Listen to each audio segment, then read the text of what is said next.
வணக்கம். மாலை முரசு செய்திகளை விரிவாக பார்ப்பதற்கு முன்பாக முதலில் தலைப்புச் செய்திகளை பார்க்கலாம். மக்களவையில் வாக்காளர் பட்டியல் சிறப்பு தீவிர திருத்தம் தொடர்பான 10 மணி நேர விவாதம் இன்று தொடக்கம்.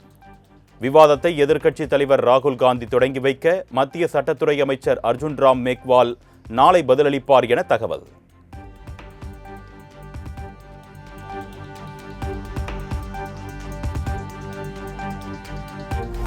டெல்லியில் இன்று காலை 9:30 மணிக்கு பாஜக மற்றும் கூட்டணி கட்சி எம்பிக்கள் பங்கேற்கும் நாடாளுமன்ற குழு கூட்டம். வாக்காளர் பட்டியல் சிறப்பு தீவிர திருத்தம் தொடர்பாக ஆலோசிக்க இருப்பதாக தகவல்.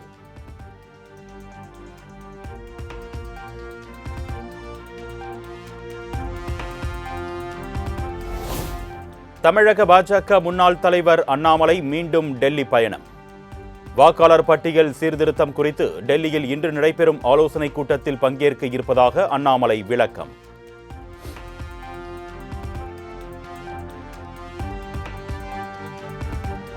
முதல் கட்டம் கிட்டத்தட்ட முடிவுக்கு வர இருக்கு. டிசம்பர் 11ஆம் தேதி அது சம்பந்தமாக தேசிய தலைவர் அவர்கள் ஒரு கூட்டத்தை கூட்டியிருக்கிறாங்க. 12 மாநிலங்களுக்கு தமிழ்நாட்டிலிருந்து நம்முடைய தலைவர்கள்லாம் வர்றாங்க. அதுதான் நாளைக்கு டெல்லி போகக்கூடிய நோக்கங்கன்னா. அதன் பிறகு காசி தமிழ் சங்கம், நம்முடைய தமிழ் சொந்தங்கள் அங்கே இருக்கிறாங்க, அங்கேயும் போகணும். அதெல்லாம் பார்த்துட்டு வராங்கன்னா மற்றபடி அரசியலுக்கு எதுக்கு சம்மந்தம் இல்லைங்கன்னா.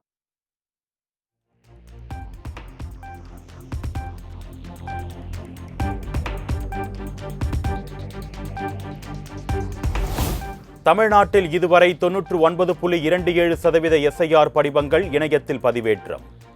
புதுச்சேரியில் 99.90% விண்ணப்பங்கள் பதிவேற்றம் செய்யப்பட்டிருப்பதாகவும் இந்திய தேர்தல் ஆணையம் தகவல்.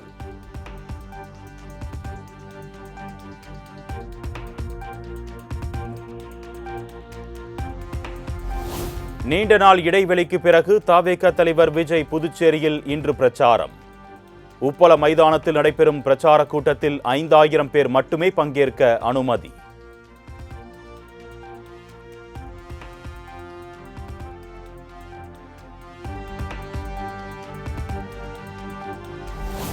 புதுச்சேரியில் தவேக தலைவர் விஜயின் பிரச்சார கூட்டத்திற்கான முன்னேற்பாடுகள் தீவிரம்.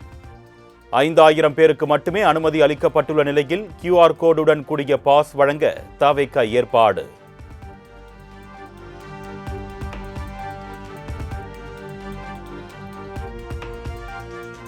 புதுச்சேரியில் இன்று விஜய் பிரச்சாரம் நடைபெறவுள்ள நிலையில் தவேக தொண்டர்களுக்கு கட்டுப்பாடுகள். தனியார் கட்டடங்கள், காம்பவுண்ட் சுவர்கள், மரங்கள், வாகனங்கள், கொடிக்கம்பங்கள் ஆகியவற்றின் மீது ஏறக்கூடாது என்று அறிவுறுத்தல்.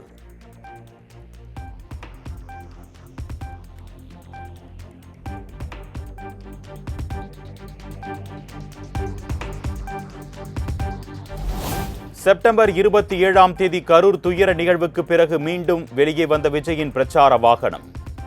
திருச்சி, நாகை, திருவாரூர் மாவட்டங்களை தொடர்ந்து புதுச்சேரிக்கு பயணித்தது தவேக தலைவரின் வாகனம்.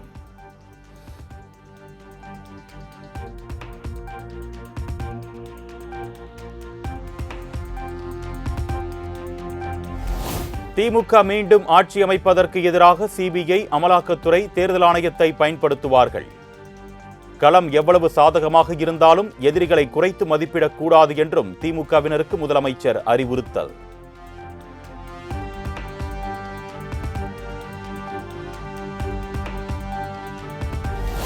திமுக அமைச்சரவை கொள்ளையடித்த ஊழல் பணத்தை மீட்டெடுத்தாலே மதுரை, கோவை மெட்ரோ ரயில் திட்டத்தை செயல்படுத்தலாம் என்று எடப்பாடி பழனிசாமி விமர்சனம். தமிழ்நாட்டின் ஓராண்டுக்கான பொது பட்ஜெட்டையே தாக்கல் செய்துவிடலாம் என்றும் காட்டம்.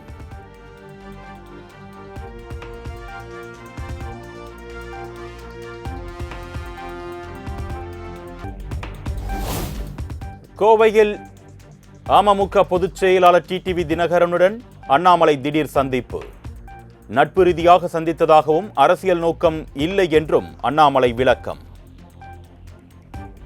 தலைவர்கள் இருக்கிறாங்க, எங்களுடைய மாநில தலைவர் நயினார் அண்ணன் இருக்கிறாங்க, டெல்லியில் தலைவர்கள் இருக்கிறாங்க. அது நோக்கம் இல்லைங்கன்னா எப்பொழுதுமே அவர்களோட நட்பை மெயின்டைன் பண்ணிட்டு இருக்கேன். அது உள்ள இருக்காங்க, உள்ள இல்லை அப்படிங்கிறது ரெண்டாவது. அது டிடி அண்ணனாக இருக்கட்டும், அண்ணன் OPS அவர்களாக இருக்கட்டும், அந்த நட்பை எப்போதுமே தொடரணும்னு நான் நினைக்கிறேன். ஏன்னா பரஸ்பரம் அது இருக்கணும், அன்பு இருக்கணும். மற்றபடி இதில் அரசியல் பேசணும் அப்படிலாம் எதுவும் கிடையாது.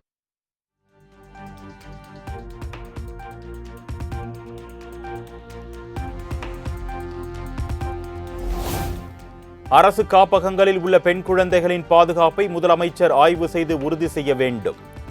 கன்னியாகுமரி, நாகை, சிவகங்கை அரசு காப்பகங்களில் இருந்து சிறுமிகள் மாயமானதாக வெளியான செய்திகளை சுட்டிக்காட்டி நயினார் நாகேந்திரன் விமர்சனம்.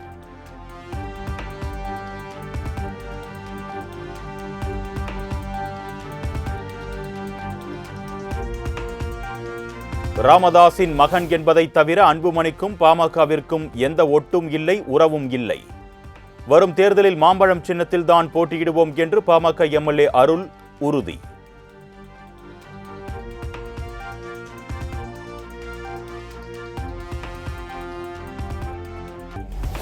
சித்த மருத்துவ பல்கலைக்கழக மசோதாவை குடியரசுத் தலைவருக்கு அனுப்பி வைத்தார் ஆளுநர் RN ரவி. சட்டப்பேரவையில் கடந்த அக்டோபரில் மீண்டும் நிறைவேற்றப்பட்ட மசோதா ஒப்புதலுக்காக அனுப்பி வைப்பு.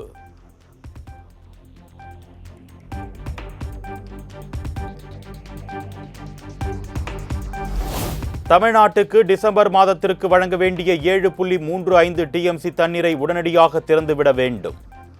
டெல்லியில் நடைபெற்ற காவிரி நீர் மேலாண்மை ஆணைய கூட்டத்தில் கர்நாடக அரசுக்கு உத்தரவு.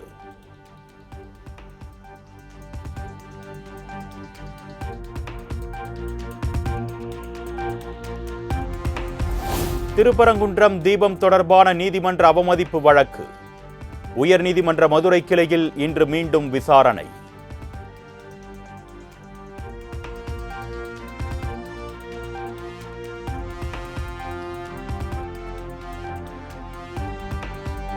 தமிழ்நாடு திறந்தநிலை பல்கலைக்கழக சிண்டிகேட்டுக்கு துணைவேந்தரால் நியமிக்கப்பட்ட உறுப்பினரின் நியமனத்தை ரத்து செய்ய கோரிய வழக்கு. தமிழக அரசு, பல்கலைக்கழக துணைவேந்தர் உள்ளிட்டோர் பதிலளிக்க சென்னை உயர்நீதிமன்றம் உத்தரவு.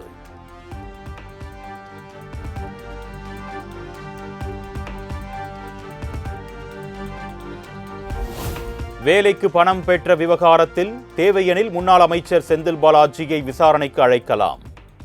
செந்தில் பாலாஜியின் ஜாமீனை ரத்து செய்ய கோரி தொடரப்பட்ட வழக்கில் உச்சநீதிமன்றம் உத்தரவு.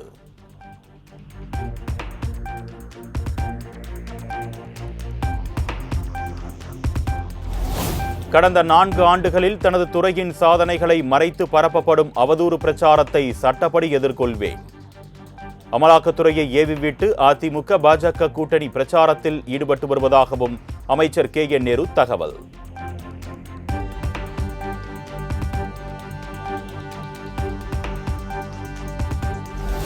இது திராவிட மண், தமிழ்நாட்டில் பிரிவினைவாதத்திற்கு இடமில்லை என்று அமைச்சர் சேகர் பாபு திட்டவட்டம். அயோத்தியும் திருப்பரங்குன்றமும் ஒன்றல்ல என்றும் பேட்டி.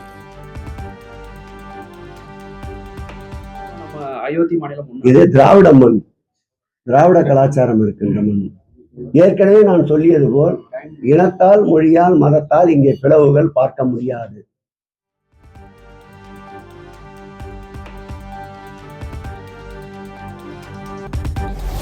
கோவையில் தங்க நகை பட்டறையில் 1 கிலோ தங்க நகைகளை கொள்ளையடிக்கப்பட்ட விவகாரம். 24 மணி நேரத்தில் கொள்ளையர்கள் 2 தட்டி தூக்கிய காவல்துறையினர். அவரோட வீடுலாம் லாக் பண்ணியிருக்கு, முன்னாடி லாக் பண்ணியிருக்கு, உங்கள் கடை உடஞ்சிருக்கு அப்படின்னு சொல்லி அவருக்கு ஃபோனில் தகவல் சொன்னது அடிப்படையில் அவர் பார்த்துருக்காரு. அவரோட நகை பற்ற கடை கதவை உடஞ்சி உள்ளுக்குள்ளே இருந்த நகைகள் சுமார் 1 கிலோ 15 கிராம் காணாமல் போயிருக்குன்னு சொல்லி நம்மகிட்ட ஸ்டேஷனில் B3 ஸ்டேஷனில் கம்ப்ளைண்ட் கொடுத்துருக்காங்க. பேர் முருகன் சொல்லிட்டு அவர் ஏற்கனவே ஆர்எஸ்புரம் இதில் இதே மாதிரி ஒரு நகை கடையை உடச்சி ஒரு 1/2 கிலோ தங்க நகை திருடின வழக்கில் ஏற்கனவே தண்டனை அனுபவித்து வெளியே வந்தவர். அவர் இன்னொரு குற்றவாளி சின்னதுரன் சொல்லி அவர் தூத்துக்குடி காவல் நிலையத்தில் ஒரு 3 வழக்குகள் இருக்குது அவருக்கு. ஸோ இந்த மாதிரி 2 பேருமே ஏற்கனவே வழக்குகள் இருக்கக்கூடிய குற்றவாளிகள். இவங்களோட அடையாளம் நம்ம CCTV மூலம் நமக்கு தெரிஞ்சதன் அடிப்படையில் அவங்க இருக்கிற வீடு நம்ம போய் இது பண்ணி அவங்கள பிடிச்சதில் இந்த நகையெல்லாம் நம்ம ரெக்கவரி பண்ணிட்டோம்.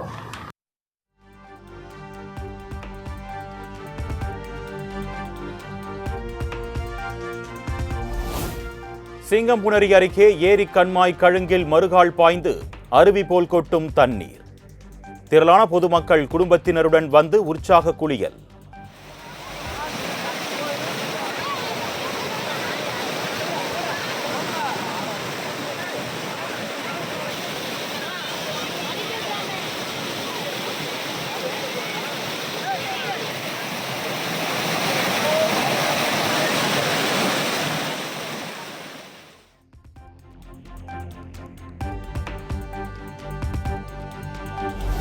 சபரிமலை தரிசனத்திற்கு வரும் ஐயப்ப பக்தர்கள் பாரம்பரிய காட்டு வழி பயணம் வேண்டாம்.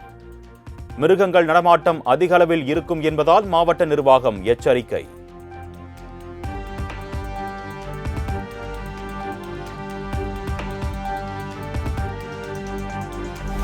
சுதந்திர போராட்ட வீரர்களை ஊக்கமளித்தது வந்தே மாதரம் பாடல்தான். வந்தே மாதரம் ஒரு மந்திரம். வந்தே மாதரம் பாடலின் 150வது ஆண்டு நிறைவையொட்டி மக்களவையில் பிரதமர் மோடி பெருமிதம்.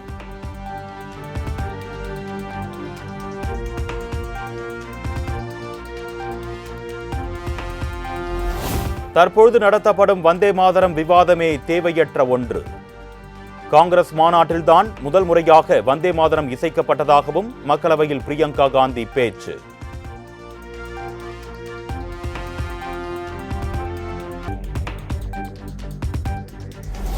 திட்டமிடலில் இண்டிகோ நிறுவனம் செய்த தவறுகளே அனைத்து குளறுபடிகளுக்கும் காரணம். பாதுகாப்பில் எந்தவித சமரசமும் கிடையாது என்று மாநிலங்களவையில் மத்திய விமான போக்குவரத்து துறை அமைச்சர் ராம்மோகன் நாயுடு திட்டவட்டம்.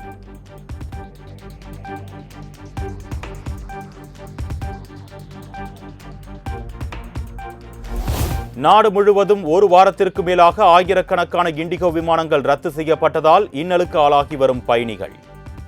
டிக்கெட் எடுத்த பயணிகளுக்கு இதுவரை 827 கோடி ரூபாயை திருப்பிக் கொடுத்திருப்பதாக இண்டிகோ நிறுவனம் விளக்கம்.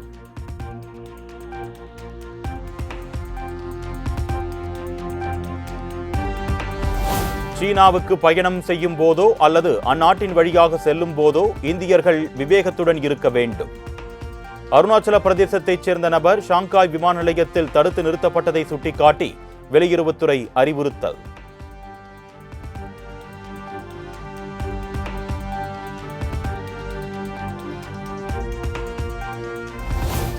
முன்னாள் கிரிக்கெட் வீரரும் காங்கிரஸ் கட்சி நிர்வாகியுமான நவ்ஜோத் சிங் சித்துவின் மனைவி கவுர் இடைநீக்கம். பஞ்சாப் முதலமைச்சர் பதவி குறித்த சர்ச்சை பேச்சை தொடர்ந்து அம்மாநில காங்கிரஸ் கட்சி நடவடிக்கை.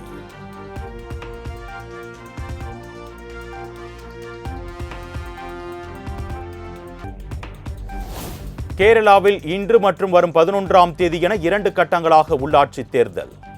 தேர்தல் நடைபெறும் 2 நாட்களும் பள்ளி கல்லூரிகள் மற்றும் அரசு அலுவலகங்களுக்கு விடுமுறை அறிவிப்பு.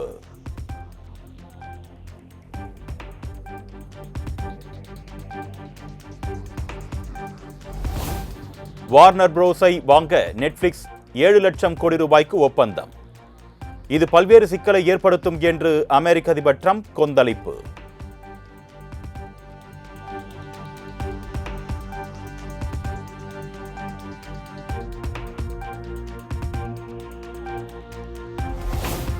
சுகாதாரத்தை மேம்படுத்துவதற்காக ஆப்பிரிக்க நாடான ருவாண்டாவுக்கு 2000 கோடி ரூபாய் நிதி. ருவாண்டா அதிபர் பால் ககாமே பேச்சுவார்த்தைக்கு பின் அமெரிக்க அரசு ஒப்புதல்.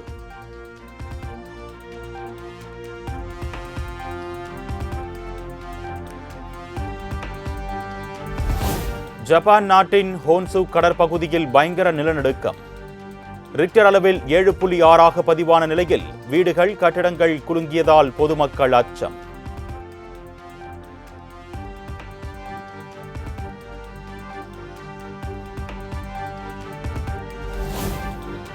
பனிரெண்டு நாடுகள் பங்கேற்கும் உலகக்கோப்பை ஸ்குவாஷ் போட்டி இன்று தொடக்கம். போட்டிக்கான கோப்பையை அறிமுகம் செய்து வைத்தார் துணை முதலமைச்சர் உதயநிதி ஸ்டாலின். கோப்பையை அறிமுகம் செய்து வைக்குமாறு அன்புடன் கேட்டுக்கொள்கின்றோம்.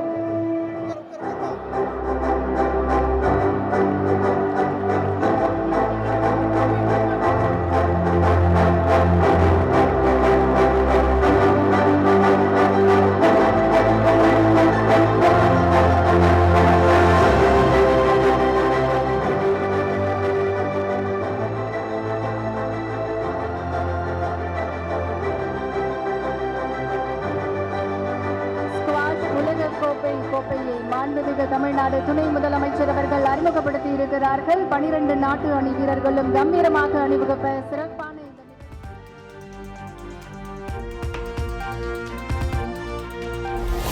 ஃபிடே சர்க்கியூட் தொடரில் புள்ளிகள் அடிப்படையில் தமிழக செஸ் வீரர் பிரக்யானந்தா முதலிடம்.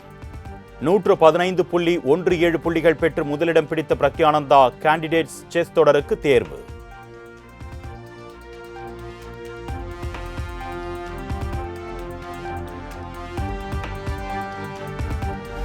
தென்னாப்பிரிக்க அணிக்கு எதிரான இரண்டாவது ஒருநாள் போட்டியில் மெதுவாக பந்து வீசியதாக புகார். நிர்ணயிக்கப்பட்ட நேரத்தை விட 2 ஓவர்கள் தாமதமானதால் இந்திய வீரர்களுக்கு 10% அபராதம் விதித்தது ICC.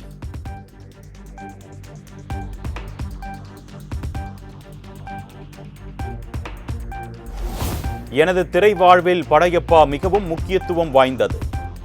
டிசம்பர் 12ஆம் தேதி படையப்பா ரீரிலீஸ் செய்யப்பட உள்ளது குறித்து நடிகர் ரஜினிகாந்த் வீடியோ வெளியீடு.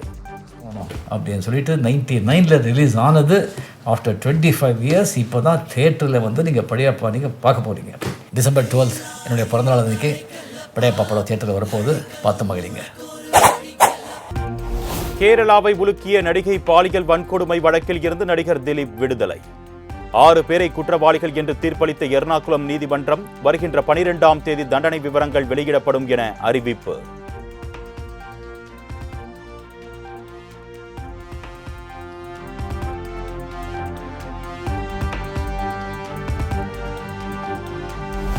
நடிகை பாலியல் துன்புறுத்தல் வழக்கை வைத்து தனது தொழில் வாழ்க்கையை அழிக்க சதி என்று நடிகர் திலீப் குற்றச்சாட்டு. பொய்யான வழக்கால் தமது தொழில் வாழ்க்கை மட்டுமின்றி குடும்ப வாழ்க்கையும் பாதிக்கப்பட்டதாக வேதனை.